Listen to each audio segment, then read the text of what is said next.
یک نمود شپرک را اوراح میگویند و آن را آرد میکنند. آیا این درست است؟ یک شپرکی هست که در خانه ما و شما ارواحکش میگیم. وقتی داخل میشود ما و شما را در حال ارواحهای گذشته من یادمان میآید. یعنی از ما ارواحهای گذشته هست. همین شپرک برای همون آمده است گفته ما و شما را یک یادآوری میکنند. لیکن در اصل این اصل ندارد. این ارواح به منزله شپرک نیست. ارواحهای ما و شما خاندان ما و شما می آید. ارواحهای ما و شما برای خاندان ما و شما، برای نظارت زن خودش، فرزند خودش، خانه خودش چگونه معامله در او خانه است برای خبرگیری می آید. نظر میکنید شخصانی که میخواهید وزن بگیره، یعنی که بزبله شوین، کچاک شوین، برای شما سمیونوان ارگینال شفافرما رو توصیه میدیم که از 9 تا 12 کیلوگرم وزن میدهد. برای دسترس کردن همه چیز ارگینال شما تنها از شفافرما پیدا کرده میتونید، چون که با باوری کامل چیزا شما میگیری. برای دسترس کردن رقم ها در شبکه پروفیل میشه یا اینکه در کامنتاریا وزن نویسید. از روزی که رسول اکرم صلی الله علیه و سلم در مسجد کشاده کرد، داخل مسجد یک مکتب انسان پروری ساخت. وقتی که به سوی این مکتب می آمد، به سوی این مسجد می آمد، دشمنهای اسلام مثل ابو جهل، مثل ابو لهب، مثل زنهای این بدبختها در راه پیغمبر خدا خار می پرتافتند و چه آزارهای برای آمدن اونها به مسجد آماده می کردند. امروز الحمدلله که اگر این ابو جهلا و این دشمنها هم اگر وجود داشته باشند، شکر الهی که امروز پوشیده هستند. آشکارا به ما خلل زلالشان البته رسانده نمی تواند. به خاطر دعا میکنیم که پروردگارا این مسجدی که امروز دروازه این کشاده هست، خدایا ای را کشاده نگه بدار. خدای مهربان بعد کشاده داشتن درهای مسجد، داخل این مسجدها را از محبان مسجد، از محبان خداوند و پیغمبر او و قرآن او پر بساز. خدای مهربان در دل همه ما بندگانت محبت خودت، اسلامت، قرآنت جایگیر بساز. فرزندهای ما را خدایا به سوی مکتب الرحمن علم القرآن هدایت بفرما. هر مراد، مطلوب، مقصودهایی که در دل این بندگانت است، خدایا بنده پرور هستی، بنده را نوازش میکنی، خدایا برآورده خیر بسازی. ربنا افتح بیننا و بین قومنا بالحق فانت خیر الفاتحین برحمتك یا ارحم الراحمین.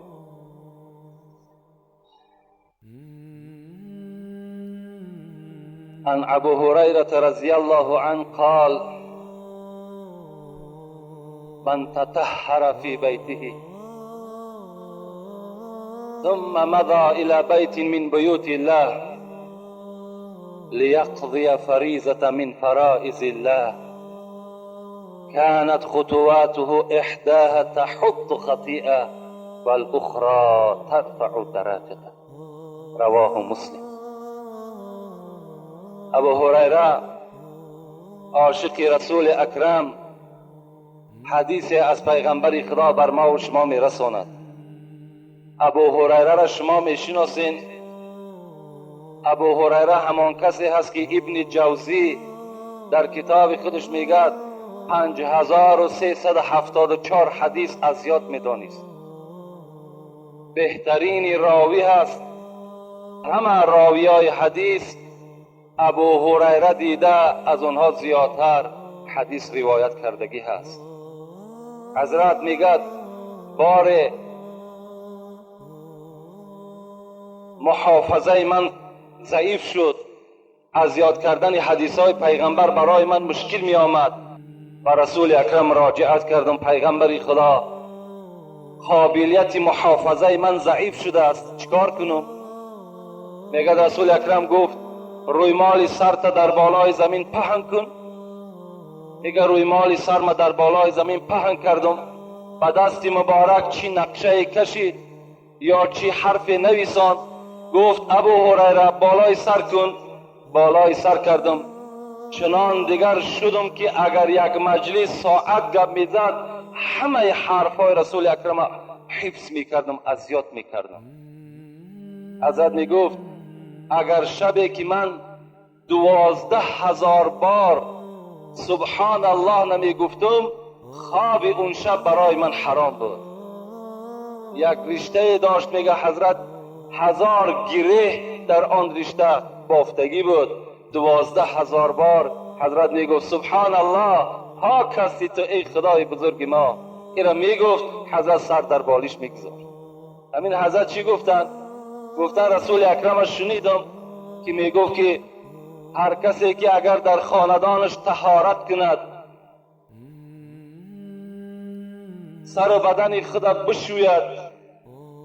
امروز الحمدلله که آب گرم هست، صابون هست، خوشبویی در ما و شما هست، بیرون مسجد خوشبویی هست.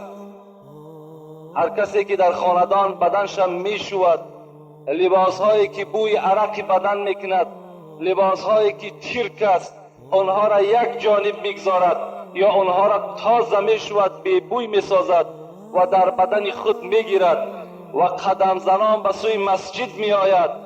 رسول الله گفتند که 2 مکافات خدا برای او انسان عطا میکند. این مکافات چی هست؟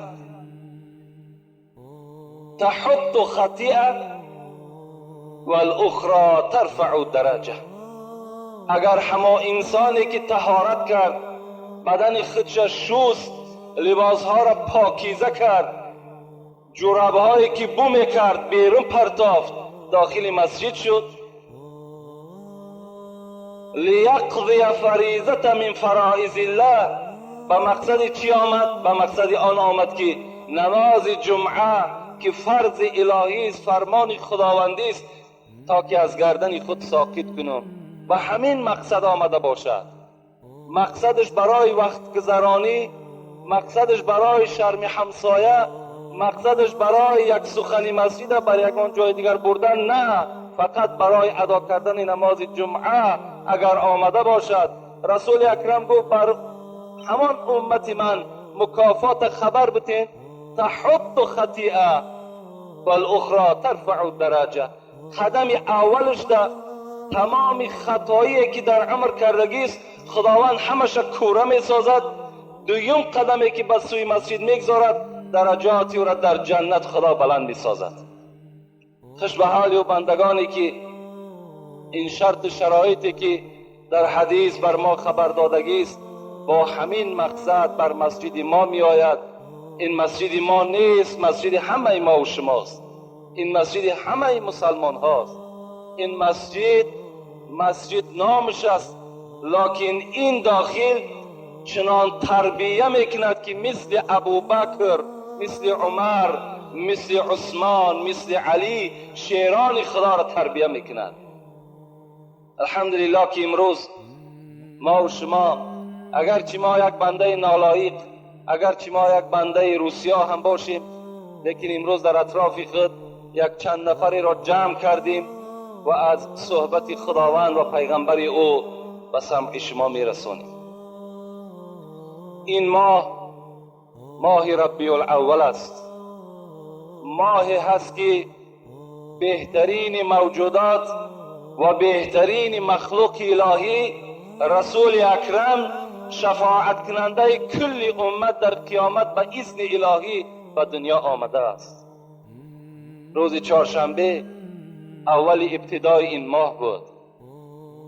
البته این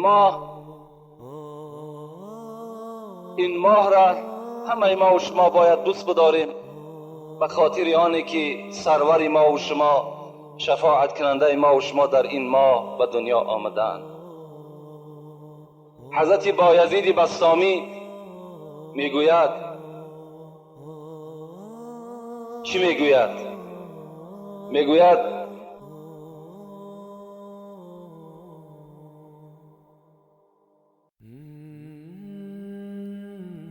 چنین فرمود روز پیر بسطام،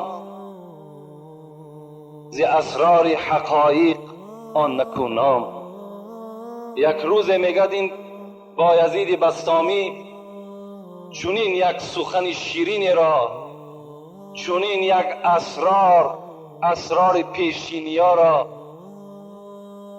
بر ما و شما حضرت خبر داد. بایزید بسطامی را هم میخواهم به شما شناس کنم. حضرت بایزید بسطامی همان شخصی بود که در بسطام، شهر بسطام به دنیا آمده است. این بایزید حضرت جنیدالله بغدادی چی میگوید؟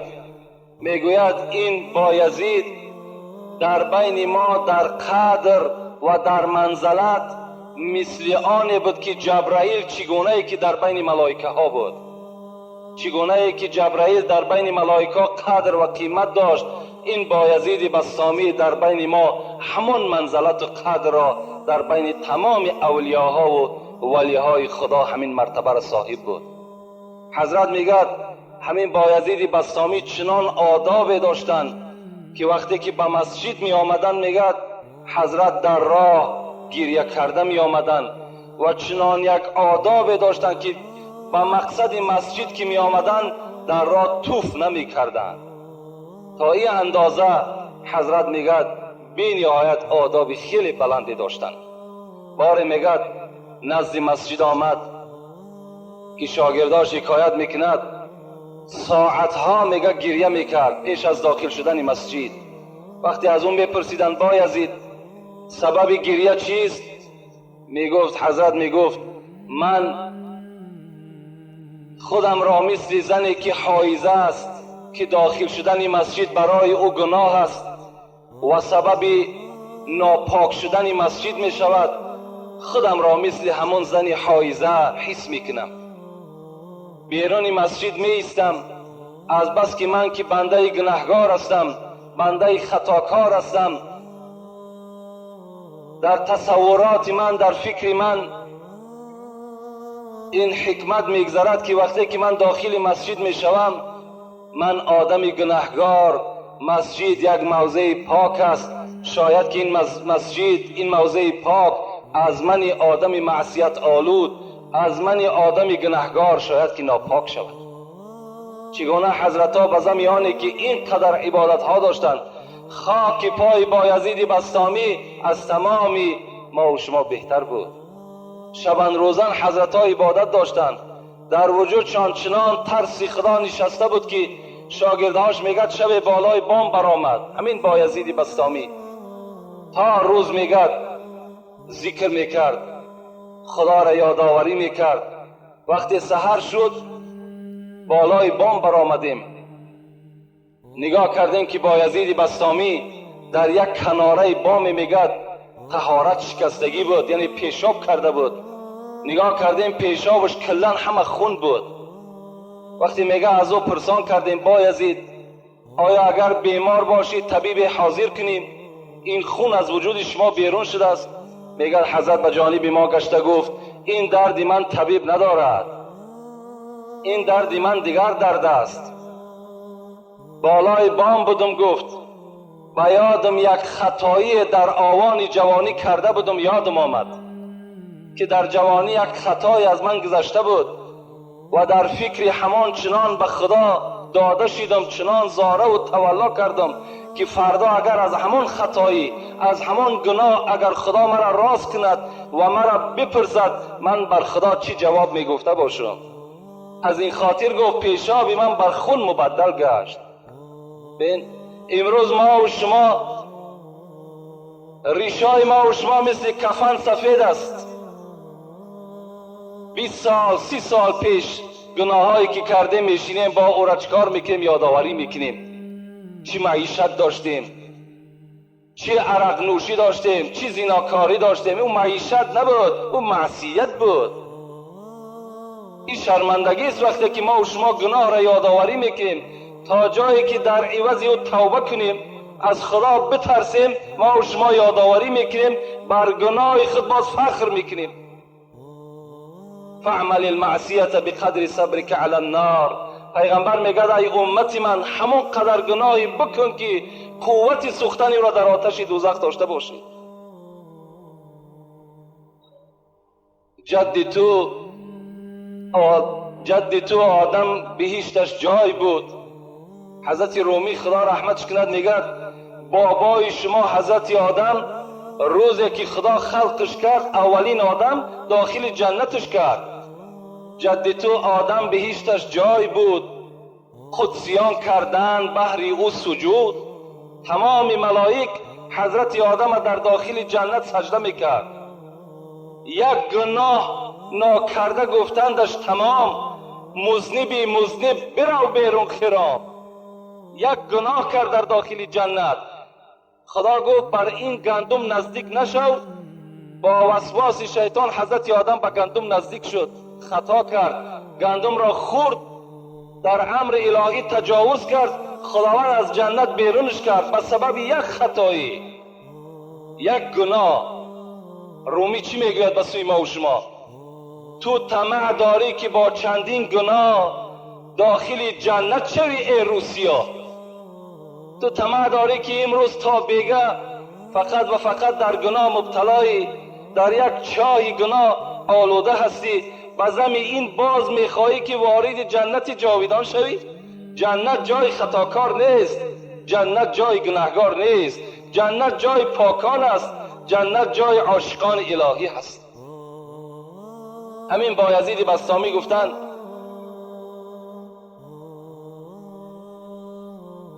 که ابراهیم و موسی و مسیحا چنین فرمودن آن انبیاها، مرا گردان ز امتهای احمد که داری بر محمد لطف بی حد. حضرت بایزید بسطامی میگوید حضرت ابراهیم میگد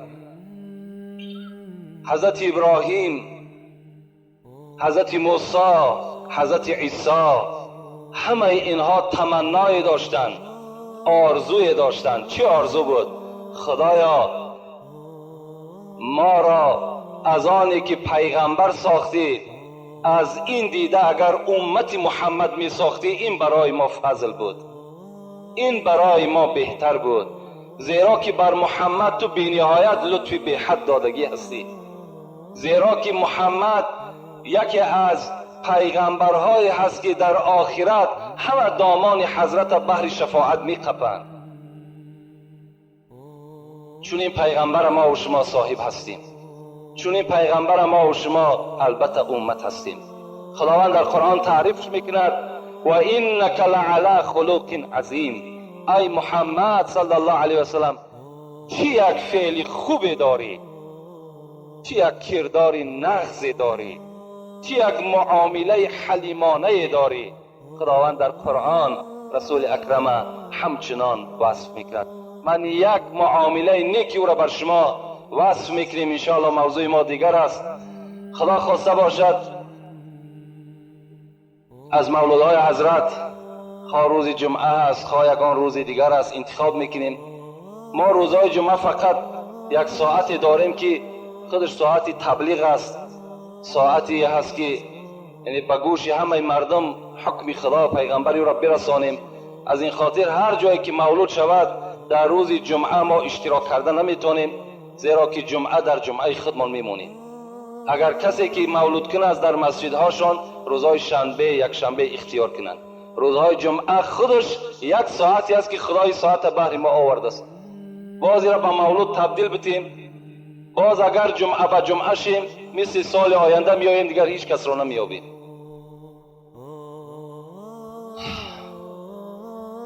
یک شخص به نام سمامه بود میگد از قبیله یمامه به طرف مدینه آمدن.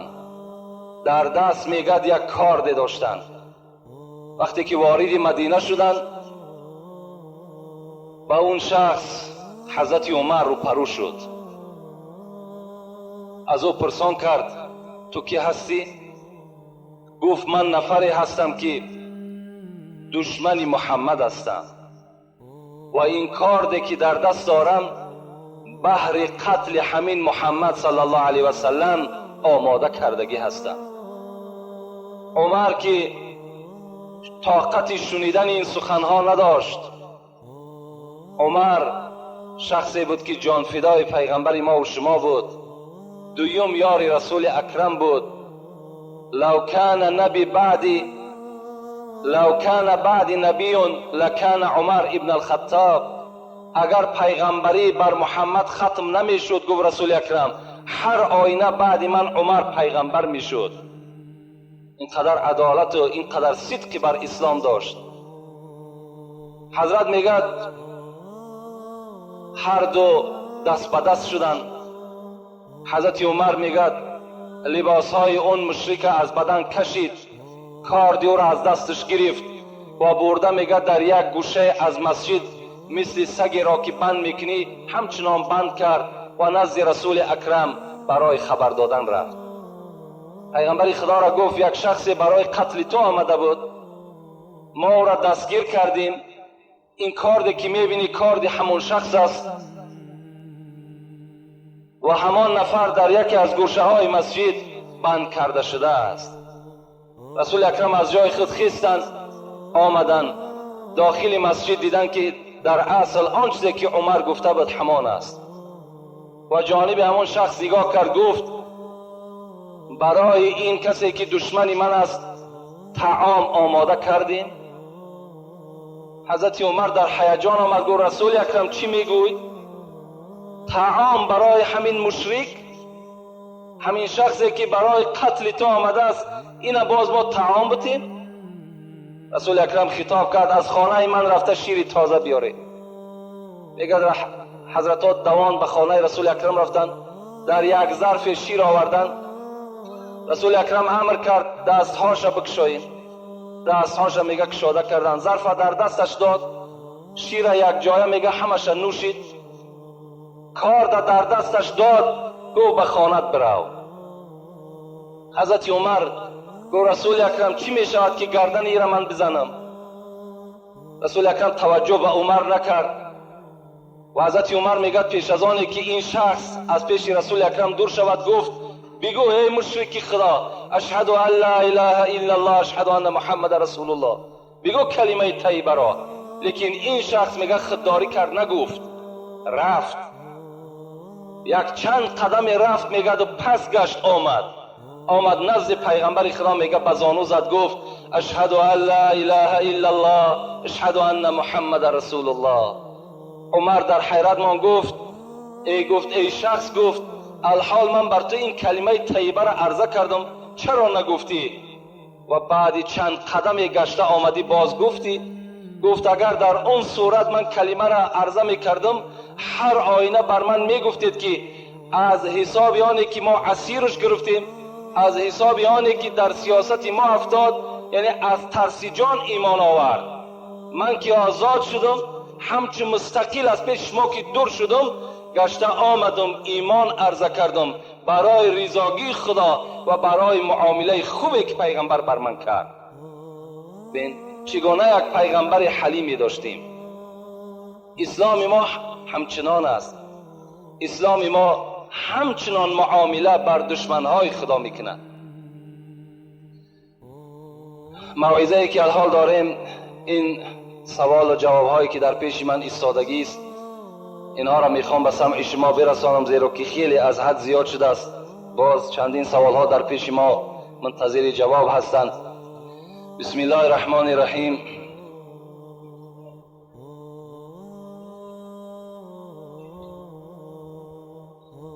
السلام علیکم دامنای عزیز. یک نمود شپرک را اوراح میگویند و آن را آرد میکنند. آیا این درست است؟ یک شپرکی هست که در خانه ما و شما ارواحکش میگیم. وقتی داخل میشود ما و شما را در حال ارواحهای گذشته من یادمان میآید، یعنی از ما ارواحهای گذشته هست. همین شپرک برای همون آمده است گفته ما و شما را یک یادآوری میکنند. لیکن در اصل این اصل ندارد.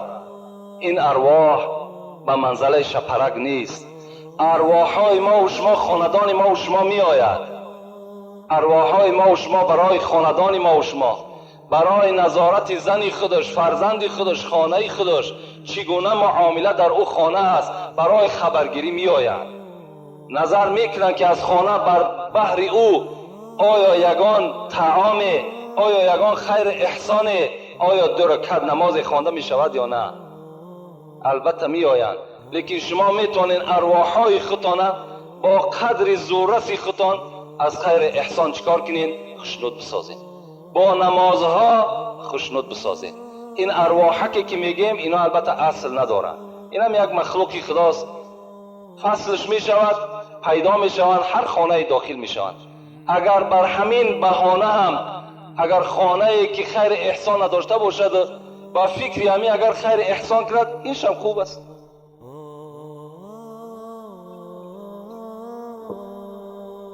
السلام علیکم داملای عزیز. در قبر با کدام زبان سوال جواب میکنند؟ در قبر چگونه ای که جمعه پیشین رسول اکرم فرزند خودش ابراهیم گفت تو را میپرسند خدای تو کیست؟ بگو خدای من الله یگانه است، پیغمبر او پدر من است و دین او اسلام است. یعنی وقتی که ما و شما داخل قبر میشیم، ما و شما را در نزد منکر و نکیر سوال و جواب کردن این کار آسان نیست. انشاءالله من صفت منکر و نکیر را بر شما در جمعه های آینده بیان میکنیم که منکر و نکیر چگونه هستند. اینجا فقط رحمت الهی لازم است که خداوند بالای ما و شما رحمت خودش پایان کند تا که ما به سوالهای منکر و نکیر با آزادی جواب بگیم. منکر و نکیر با زبان عربی ما و شما را میپرسد، لیکن خداوند بر زبان ما و شما همین زبان با آسانی چکار میکند؟ مبدل میسازد. ما با زبان خود منکر و نکیر جواب اونها را چکار میکنیم؟ اگر خدا خواسته باشد عملهای ما و شما زائد باشد، ما بنده نیکبخت باشیم، جوابشان با آسانی میگوییم. السلام علیکم داملای شیرین سخن. از شما خواهش داریم که سوال ما را با پررگی جواب گردانید. بعضی عائله های هستند که مادرانشان را اپا یا کیانگه میگویند. آیا در نزد خداوند گناهگار هست یا نه؟ نه، گناهگار نمیشوند. اگر مادر بگین از همه در بهترین همین است. پدر بگین یا به لفظ آذری که ما و شما آتا میگیم یا اتا میگیم، اینو بهترین هستند. از اوی که مثال ینگه میگین، از اوی که اپا میگین، اینا البته در راست مادر استفاده کردن اینها از روی منطق خطا هست. لیکن مادامی که نیتی ما نیتی همچون مادر همچون یک برای احترام است باکی ندارد. لیکن خوب میشود که ما و شما آچه و آتایی که داریم کلمه ها همینا را استفاده کنیم، این بهتر است. از کلمه هایی که مامشکه و از کلمه هایی که موی سفید حذر کنین. عیب است، عیب. این شما اگر از مدنیت حساب کنین یا که شرم کنین، حیف شمار جوان. خواب در دهن همتا جوانی که شرم کند که پدر خچه آتا بگد، یا شرم کند که مادر خچه آچه بگد، یا مامشکه یا که مثال موی سفید. این چی است؟ اینا نه مدنیت است نه پیشرفت است. همون آچه و آتایی که ما و شما داشتیم همچنان ما و شما با فرزندان میراث بگذاریم، این بهتر است. داملای محترم، من پدر و مادرم را گفتم مرا زن بده. او برای من گفت رفته خودت کار کنه زن بگیر. آیا پدر حق دارد یا من؟ در بعضی از حدیث ها در گردن پدر و مادر 4 حق است. یکی نام خوب ماندن، یکی فرزند را ختنه کردن، یکی پیش یک عالم برده تعلیم اسلام کردن و 4م فرزند خاندار کردن. اینا حق پدر هستند. لیکن امروز این جمعیت این شرایط خود همون جوان خود فکر کنند. پدر ما و شما در زمان ما و شما را زن دادن میتونست که همه شرایط آماده بود. امروز این پدر و مادر ما و شما باز منتظر ما و شما هستند. ما خود کار کنیم، خود پدر و مادر را نان بتیم و به زم این باز خود خاندار شیم، این بهتر است از اینکه پدر و مادر ما و شما دقت میتیم، پدر و مادر ما و شما مثال حقهای خودمان بالای او میپرتاییم، از این در خدمتشان کنیم oilador shim, duoshuna bigirem, in baroy ma u shuma behtar ast. نگردیم از پسیانی که پدر ما حقدار است که مرا زن بتد، بیستیم مطلی او به یگان کار دست درازی نکنیم، اینم خطا هست.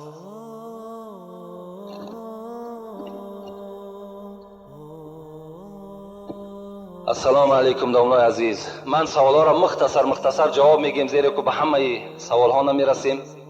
من از شما خواهش میکنم که این سوال من رو جواب دهید. ما با یک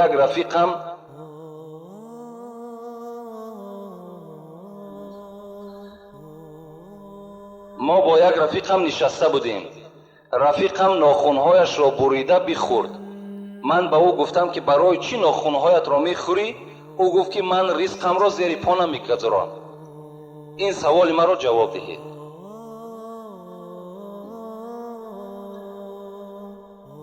البته این ناخونی که ما و شما از ناخونهای پا میگیریم یا دست میگیریم، این رزق نیست. اینا حرام است خوردنشان. مادامی که اگر این رزق باشد،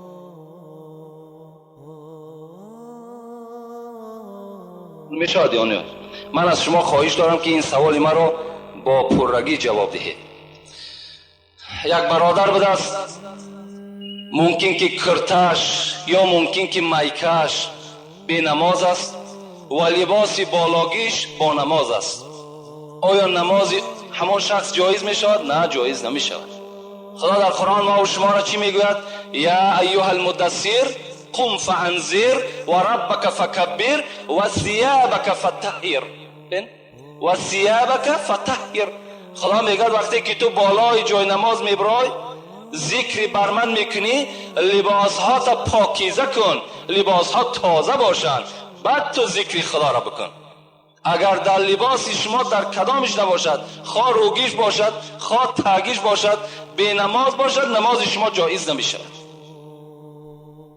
و فی ثیاب البزلتی، حتی عباره مختصر بین میگوید اگر لباس چیرکین باشد، بوی میکردگی باشد، اون نماز میخواندگی ثواب ندارد. از چیرکش، از بوی لباس هم پرهیز کنید. اگر نجاست آلو باشد یا بی نماز باشد، به طریق اولا نماز ما و شما درست نمیشد. السلام علیکم داملای شیرین سخن. علم شما را خدا باز دوچنگ گرداند. اول من به بیماری قند مبتلا هستم، در حق من یک دعای شفا کنید. دویم، بعداً آیا تلبنده را دشنام کردن، از خانه پیش کردن گناه نیست؟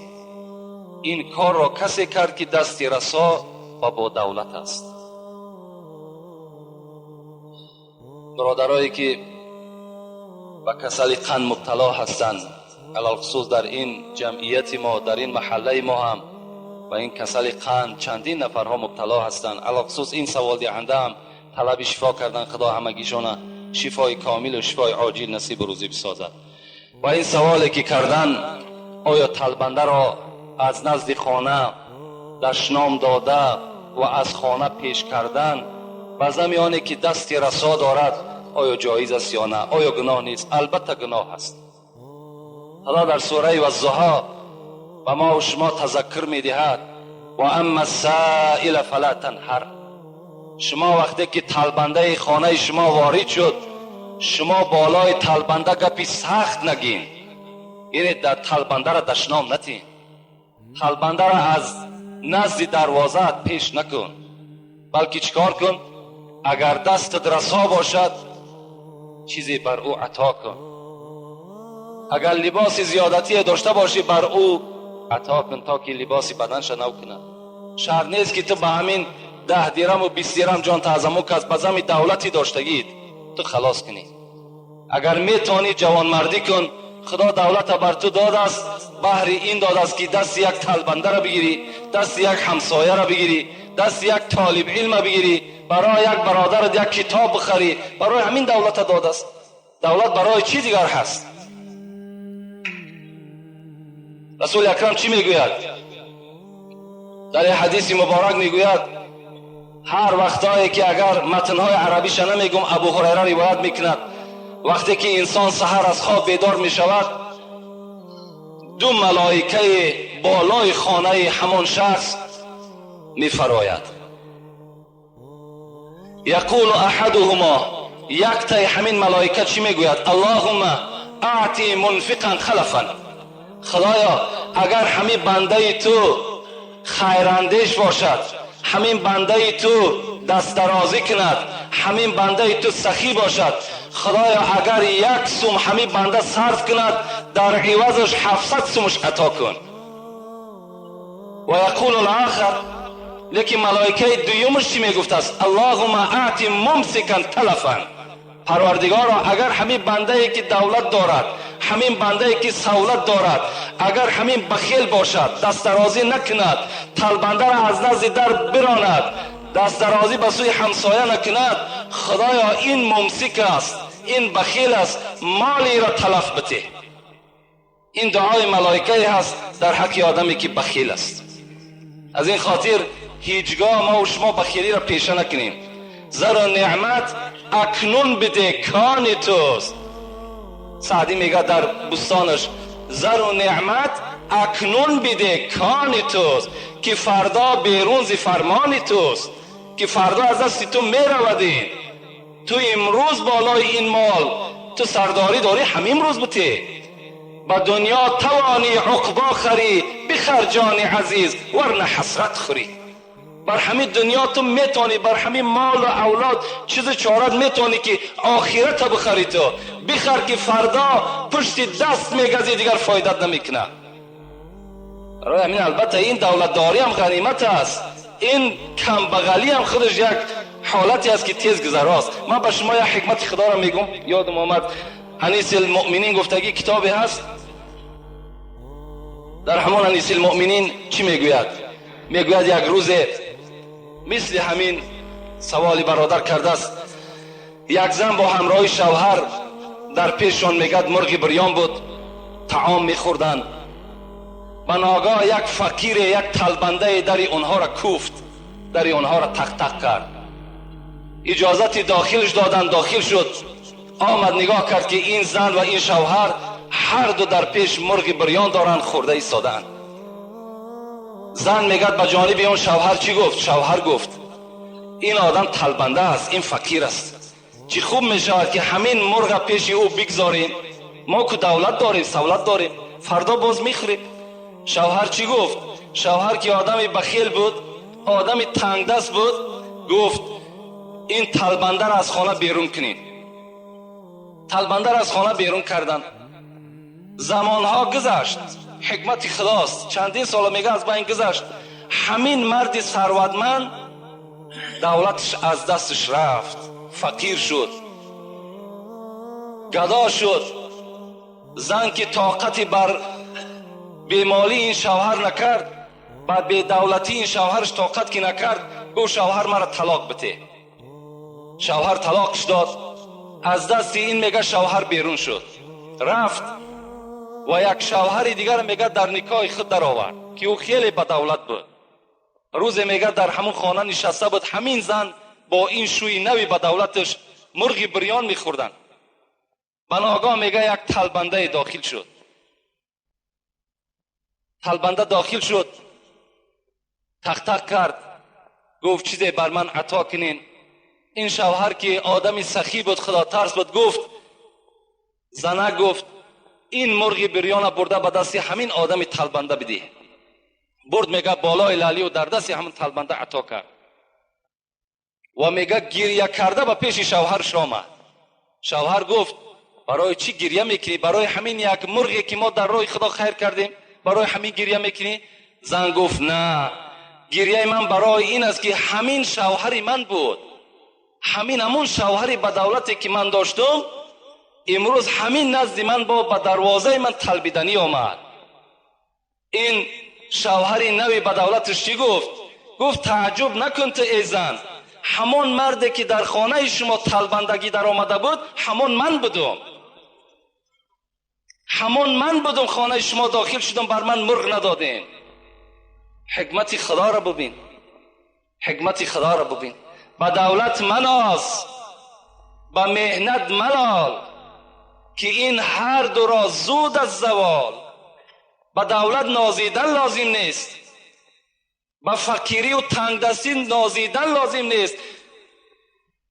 برای چی؟ برای فقیری که شما دارین، برای این در هر جا عرض شکایت نکنین. میگد که این هر دو را زود است زوال. اینها زود است که یا دولتدار به دولت می شود یا آدم فقیر به دولت می شود. حضرت سعدی گفتند همین است رسم سرای درشت، گه پشت زین و گه زین به پشت. این دنیا را قاعدش همین است، گه بالای زین سواری، گه زین در پشت ته است. برای همین هیچگاه هر کسی که پیش ما دست دراز میکند خدا شما را دهنده کند، هیچ وقت گیرنده نکند.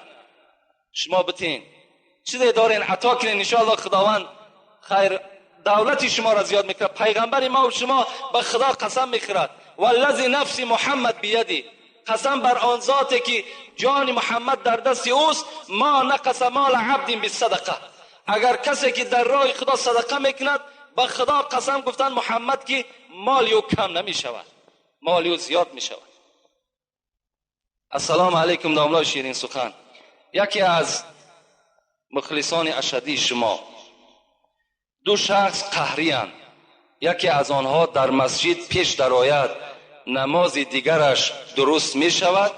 خواهش میکنم که پرتر بفهمونید. دو آدم قهری هست، یکی پیش از یکیش داخل مسجد شود، آیا نمازش که از شخص دیگرش که از پس او میدراید نماز او قبول می شود؟ نماز هر دوش فاسد. برای چی؟ رسول اکرم میگن من کان له کینون فلیس له دینون. کسی که در دین در دلش ذره کینه دارد بر یک برادر مؤمنش، او انسان دین ندارد، ایمان ندارد. شما چرا قهری میکنید؟ برای فرزندت، برای زنت، برای مال دنیا قهری کردی. پیغمبر تو بر تو سفارش میداد که از 3 روز زیاد قهری نکن. اگر از 3 روز زیاد تو با یک برادر مؤمن قهری کردی، کسف که دمیهی مثل که خونی او را تو ریزاندگی هستی. قهری نکنین هیچگاه، زیرا در نماز شما، در روزه شما، در همه عبادت های شما نقص پیدا می شود. این برادر توست، اینم خدا را میپرسته، پیغمبر خدا را امتش است. چگونه تو با او قهری میکنی؟ میلش به غضب نمی شود. غضب کردین، قهری کردین، تیز با یکدیگر قطع آشنا شین، باز در پی خدمت یکدیگر شین، نه اینکه سالها با یکدیگر قهری بسین. کسی قهری است چی است؟ حتی شب قدر بین، یک روزه شب قدر عبادتش 84 ساله ثواب دارد. همین شب قدر در محروم است آن شخصی که قهری هستند از ثواب همین شب قدر. همان آدمایی که قهری هستند محروم هستند از ثواب این با نصیب نمی شود.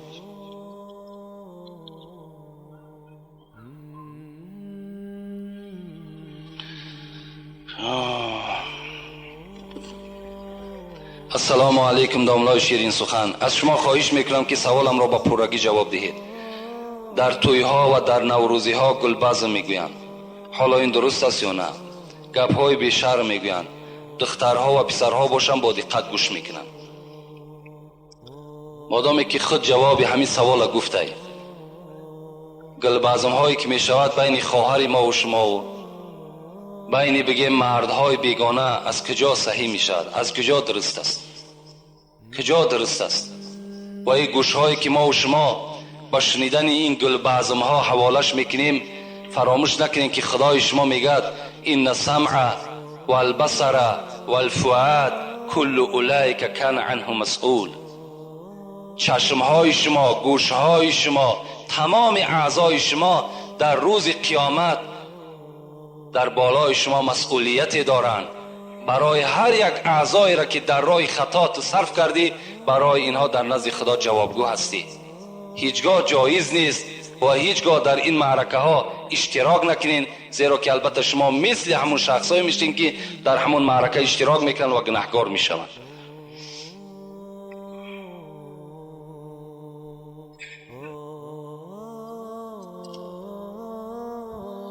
داملای شیرین سخن، السلام علیکم. خدا شما را صحت سلامت نگه دارد. شما فخر کلاب ما هستید. ما نیز بنده عاجز و دوستدار شریعت اسلام هستیم. دو سوال دارم.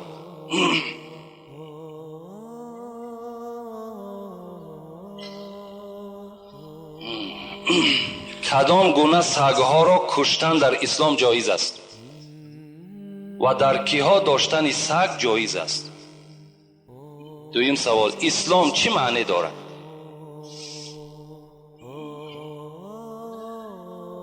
چگونه سگها را کشتن در اسلام جایز است و برای کدام انسانها سگ در خانه نگه داشتن جایز است؟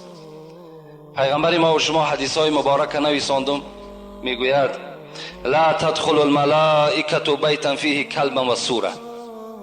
این ابو هریره ابی طلحه روایت میکند، حضرت میگوید پیغمبر خدا گفت که ملائکه های رحمت در خانه که سگ هست و در خانه که صورت هست داخل نمی شوند. شما ای مردم مسلمان از خاندانتان صورت های بی‌معنی را دور کنین. خاندان همه ما و شما به صورت ها تبدیل یافته است، خانه جین و شیطان شده است. صورت ها را از خانه هاتان دور کنین، صورت پرست هم نشین. و سگ ها هم در خانه بدنش چی هست؟ سبب این است که ملائکه های رحمت در خانه ما و شما داخل نمی شوند. برای کیها جایز است؟ رسول اکرم میگه شخصی که اگر رمه داشته باشد، شخصی که اگر زمین داشته باشد، برای پاسبانی زمین، برای پاسبانی رمه و اگر حولی کلانی در خانه داشته باشد، برای او انسان هم سگ داشتن گناه نیست. یعنی حولی هایی که ما و شما داریم در اینها سگ نگاه داشتن جایز است، مگر سگ در داخل خانه راه دادن در کار نیست. خانه‌ای که ما و شما میشینیم در او طعام میخوریم، در اونجا جای میسار خواب ما و شماست، در همون داخل خانه جایگیر کردن سگ جایز نیست، در حولی باکی ندارد. خب اسلام چی معنا دارد؟ اسلام معناش همین است که در همه امرهای قرآن و سنتهای پیغمبر تسلیم شدن این اسلام است. اسلام معناش این است که به هیچ کس ضرر نرسان و از هیچ کس ضرر نبین. این اسلام ما و شما چنان دینی هست که در داخلش همه رحم و انصاف جایگیر است. این بهترین دین در روی دنیاست و بهترین دین از جهت آنی است که ما و شما در آخرت از حساب همین دین اسلام در نزد خدا چکار میکنیم؟ نجات میابیم. زیرا خدا خود میگه این الدین عند الله الاسلام، و درستی این که دین در نزد من اسلام است. همین اسلام ببین که امروز اگر چنده که دشمنان اسلام دین ما را به دین تروریستی و دیگر حواله میکنن، آن کسانی که این سخن نسبت دین ما میگن خود اونها تروریست هستند. چی جای تروریستی دارد دین اسلام؟ در وقتی که همین بایزید بسطامی را من به شما یک قصه شا بگم. از بسطام حضرت در میانش یک تخم را بست میگد برای در راه خوردن. اسلام آداب شبین، رحم شبین. آمد به شهر حمدان رسید، بین چند صد کیلومتر طی کرد. وقتی که در یک حمدان نشست، خواست که همون تخمی که همراه خداوردگی بود برای استعمال استفاده کند، نگاه کرد که پر مورچه هست. حضرت میگه هم تا پیچون، گفت این مورچه های همون شهر باستان هستند. شهر بستام همین مورچه ها از شهر بستام آمدگی هستند. این من اگر در شهر حمدان حاضر اگر اینها را من کشاده کنم، اینها همه سرگردان میشوند، اینها را باید شهر خودشان بردن در کار. حضرت پس گشتن بستام آمدن، همون مورچه ها را در شهر خودشان کشادن. ببین این رحم بی انصاف بی اسلام ببین چگونه دین است. دین ما و شما دین نصیحت است، دیگر هیچ چیز نداره. سلام علیکم داملای عزیز. سنی مذهب از شیعه مذهب چی فرق دارد؟ سنی مذهب نیو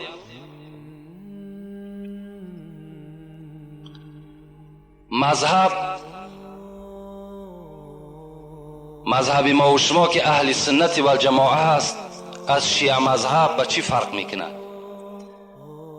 هر کسی که جانب قبله نماز میخواند خدا یکه و یگانه را میشناسد، پیغمبر او را بر حق میداند، همه اونا برادرای ما و شماست. هر جا که یک آدم خداگو باشد اون برادر ما و شماست. از شیعه مذهب ها در دشمنی کردن، دشمنی خدا کم است، با آنها دشمنی کنیم. میلش اگرچنده که تفاوتی دارن، فرقیتی دارن، نسبت صحابه پیغمبر ممکن تحقیرای دارن،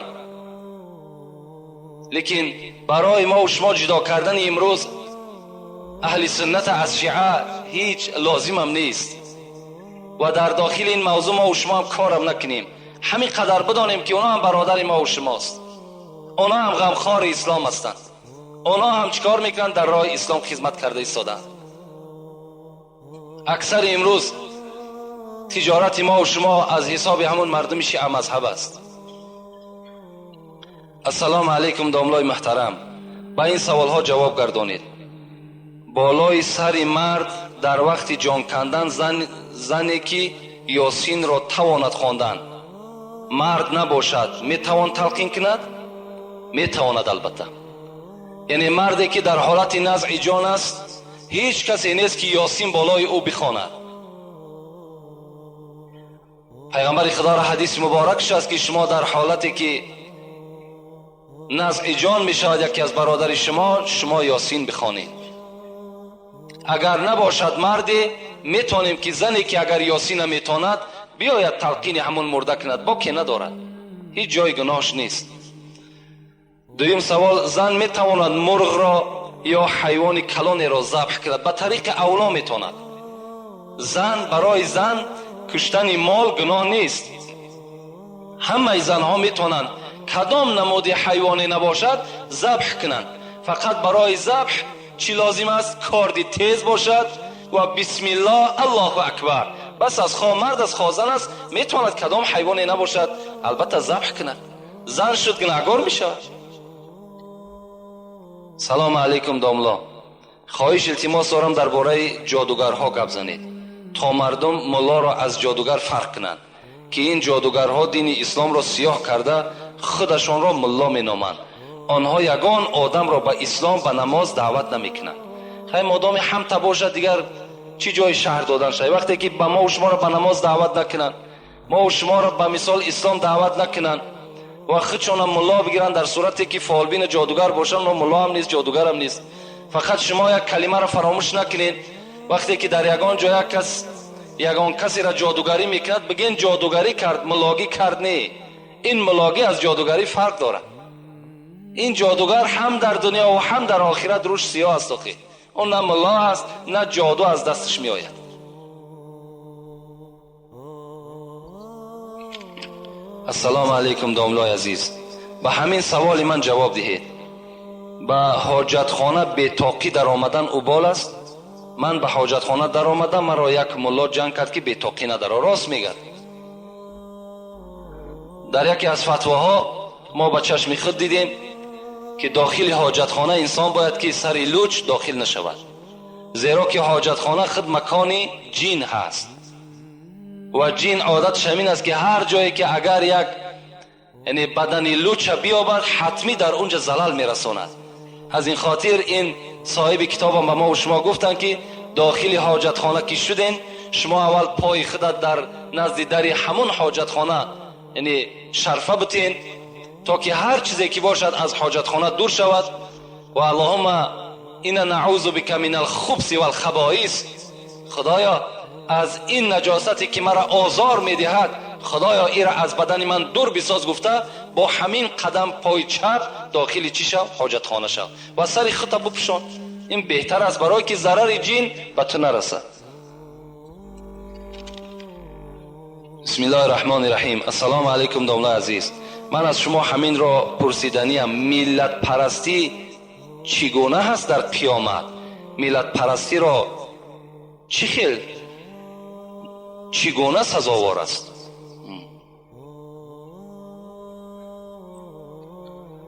ملت پرستی در اسلام ما و شما نیست. این خدای ما و شما همه وقت ندا میکند یا ایها الناس، ای مردم گفته خداوند به طرف ما و شما مراجعت میکند. ملت در اسلام هیچ اهمیتی ندارد. خواه تاجیک است، خواه عرب است، خواه روس است، خواه امریکایی است، کسی نباشد اگر ایمانی بر خدا و ایمانی به قرآن داشته باشد، او برادر ما و شماست. ملت در اسلام هیچ اهمیت ندارد. من ندانم، لاهوری میگوید من ندانم مرز و بومش از کجاست. رسول اکرم میگه من ندانم مرز و بومش از کجاست، این قدر دانم که با ما آشناست. من از کجا میدانم که رسول اکرم کجاگی است؟ برای من چی لازم؟ همین قدر میدانم که او آشنای ماست، او شفاعت کننده ماست. برای ما خواه ملت عرب است، خواه ملت تاجیک است، اگر دین نداشته باشد او برادر ما نیست.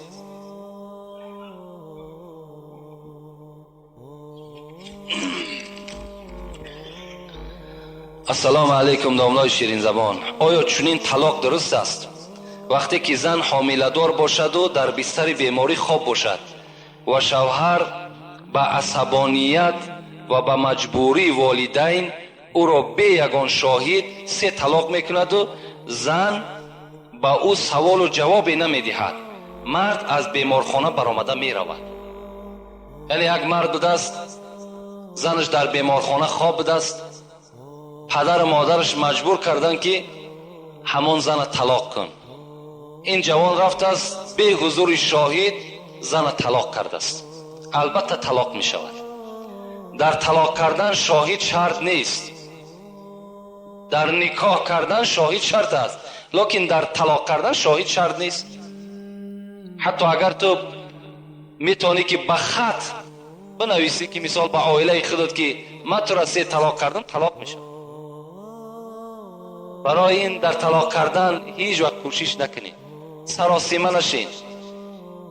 طلاق کردن بسیاری یک کار ناخوبی هست. رسول اکرم میگوید ابغض الحلال الی الله الطلاق، بدترین حلال ها به سوی خدا این طلاق است. هیچگاه طلاق نکنین. در طلاق کردن عرش الهی میگه در جنبش میدراید. هیچگاه هیچ پدر مادر توصیه به طلاق نتین تا حد امکان. امروز ببین طلاق میتن، فردا میبینی که حاضر شدن پشیمان شدیم، نفهمیدیم، بعد از پی فتواکاوی میشوند، بعد دیگر ملاکاوی میشود. چی لازم یک زندگی حلال خطا و زندگی حرام چکار میکنی؟ البته آلوده میکنی. هیچ وقت به طلاق کردن شما سراسیمه نشین. یک سوال دیگر جواب میگیم به همین. السلام علیکم داملا. مرد به طلاق زن قسم خورد، گفت من به زنم خانه‌داری نکنم.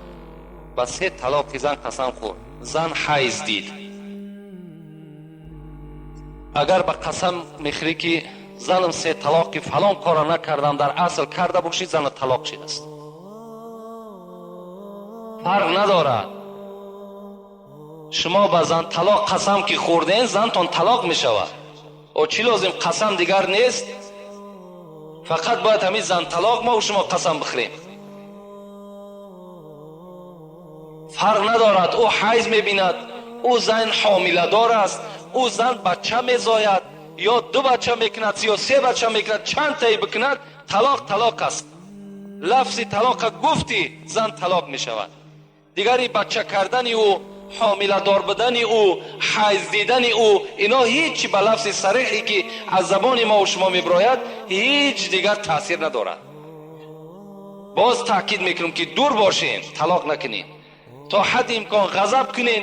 اگر یکی مبادا یگان کار یگان مهماتی برآمد، میلش یگان غضب و یگان کار مثال یگان آداب است، ادب دادن است، یا یگان کار دیگر را پیشه کنین، لیکن طلاق ندین تا حد امکان. خدا عاقبت همه ما و شما را بخیر بسازد. از ثواب و ثمره این امر معروف و نهی از منکر خدایا نامه اعمال ما و شما را پر از ثواب بسازد. مرادها و مطلبهایی که در دل دارین خدای با فضل کرم خودش برآورده خیر بسازد. این برادری که در اینجا خیر کرده با امید آنی که در حق مادرشان دعا کنیم، خدا مادرش رحمت و مغفرت، گورش پر نور بسازد و فرزنداش خدا عمر دراز با برکاتی با توفیق نصیب روزی بسازد. ربنا افتح بیننا و بین قومنا بالحق و انت خیر الفاتحین برحمتک یا ارحم الراحمین. خیر احسان هایی که در اینجا شده است اینها را خدای مهربان به درگاهت مقبول بسازی و ماه مولود پیغمبر خداست.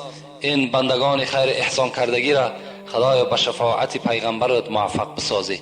ربنا افتح بیننا و بین قومنا بالحق و انت خیر الفاتحین برحمتک یا ارحم الراحمین.